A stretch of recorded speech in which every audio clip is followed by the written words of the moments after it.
काल जे गोंधळ झाला त्यामध्ये आरोप असा केला की तुमच्या मामाची कंपनी आहे. त्या पवनचक्की कंपनीकडून खंडणीचा गुन्हा दाखल झाला आहे. त्या माणसाबद्दल तुम्ही का प्रश्न विचारता? मला प्रश्न विचारावे, कुणाबद्दल विचारावे?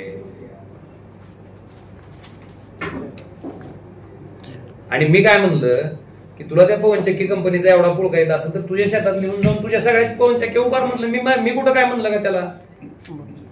माझं काय देत वाद आहे?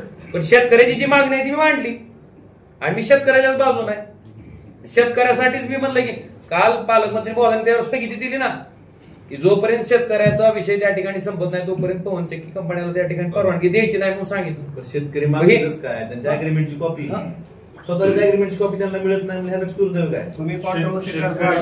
अरे माझी कॉन्ट्रोवर्सी असते, मला जर कुणाचा फायदा करून द्यायचा असता तर मी म्हणलं असतं ना करा. कॉन्ट्रोवर्सी काय आहे? तुमची जमीन आहे, नाही पत्रकार महोदय, तुमची जमीन आहे आणि तुमच्या शेजाऱ्याला 2 लाख रुपये दिले आणि तुम्हाला 2000 रुपये दिले, तुम्ही देता का? देता का तुम्ही? का देत ना 2000? का तर शेजाऱ्याला 2 लाख मिळाले. मग हे अधिकार तुमचा नाही का? मग ह्या अधिकारासाठी आवाज उठवणं, ह्या अधिकारासाठी भांडणं ही कॉन्ट्रोवर्सी आहे का? काय बोलतात दादा? शेतकरी मागतात, शेतकरी मागायला लागलेत पैसे, पण गुंडगिरी होते आणि शेतकऱ्यांना गुंडगिरी होते. तर मी सांगितलं ना इथं पुण्याचे गुंड येऊन काय करायला लागले हे सांगितलं ना. आणि तिथं उदाहरण सांगितलं ना, ज्या गुंडांनी त्या गाड्या पडल्या त्याच्यावर सुद्धा गुन्हा सुद्धा प्रशासन पोलिसांनी दाखल केला नाही.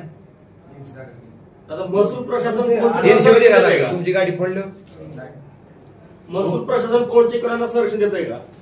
ही स्वतः पालकमंत्री महोदयांनी सांगितले, मी नाही सांगितलं. त्या दिवशीची बैठक झाल्याच्या नंतर जी काही वस्तुस्थिती समोर आली त्या बैठकीत स्वतः पालकमंत्री महोदयांनी सांगितलंय की पोलीस प्रशासन, आपलं प्रशासन ही कुणाला पाठिंबा देत आहे? त्या कंपनीवाल्या. काही